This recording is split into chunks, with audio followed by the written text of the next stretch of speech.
Pažinkime pasaulio kultūras. Taip vadinasi bendras dviejų dailės ir fotografijos galerijų projektas, skirtas pagelbėti realizuoti idėją Panevėžys – Lietuvos kultūros sostinė. Kadangi paskutinysis vasaros mėnuo skirtas Italijos pažinimui, todėl vaikams jie pagrindinė atostogų metų auditorija Menų namuose pasiūlyta dviejų dalių programa. Pirmajai jos daliai, kur gyvena Pinokis, rinktasi fotografijos galerijoje.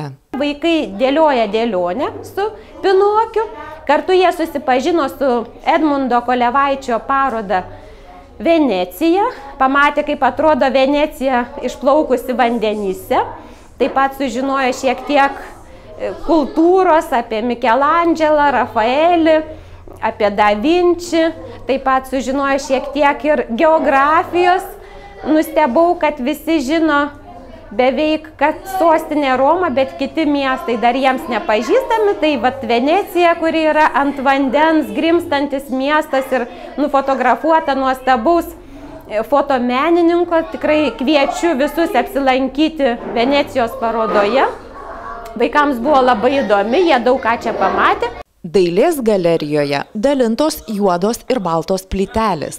Edukatoriaus Girmanto Rudoko, mokančio įvairiausių meno paslapčių, o šįsyk tapybos ant blizgaus keramikinio paviršiaus vadovaujami jaunieji, išgirdę apie Lietuvai ir Italijai būdingus simbolius, ieškojo dviejų tautų bendrystės apraiškų.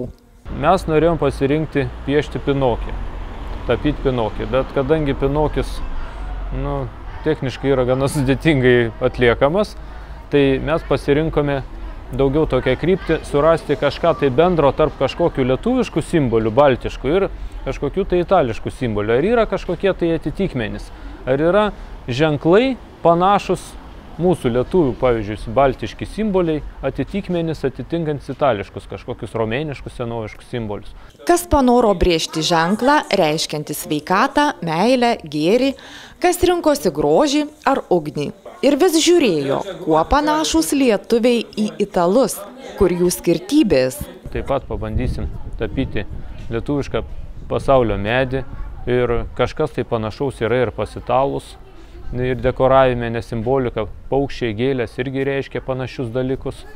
Tada bandysime tapyti gėles, paieškoti, kokios gėlės būdingos Lietuvai, kada dekoruodavo kuporus lietuviai, skrines, ir kokios gėlės, pavyzdžiui, naudojamos ornamentikoje Italijoje. Šiandien Italijos kultūros gabalėlį pažinti mėginta smagiai žaidžiant, laisvai improvizuojant. Bet iš esmės rūmų, kuriuose karaliauja keramika, juolab šiuo metu eksponuojamos 20-ojo tarptautinio keramikos simpoziumo, kuriame 10 menininkų iš 3 žemynų įspūdingi kūriniai parodos fone, šeimininkai turi ir daugiau pasiūlymų, ypač jaunai panevėžiečių kartai. Vaikai atėję į mūsų programas kartu gali pasižiūrėti kūrinius, netgi kažkokių idėjų pasisemti, tiek lipdymui, tiek piešimui. Ir kadangi pas mus keramika yra nepaprastai svarbi, tai su keramika ir viskas susiję. Jie gali improvizuoti, gali žaisti, tikrai gerai juos prižiūrime ir man atrodo, kad mokytojai, vadovai, kurie atlydi juos, tikrai džiaugiasi ir tėvai gali būti ramūs, kad jų vaikai bus saugus ir kūrybiškai praleis laisvalaikį.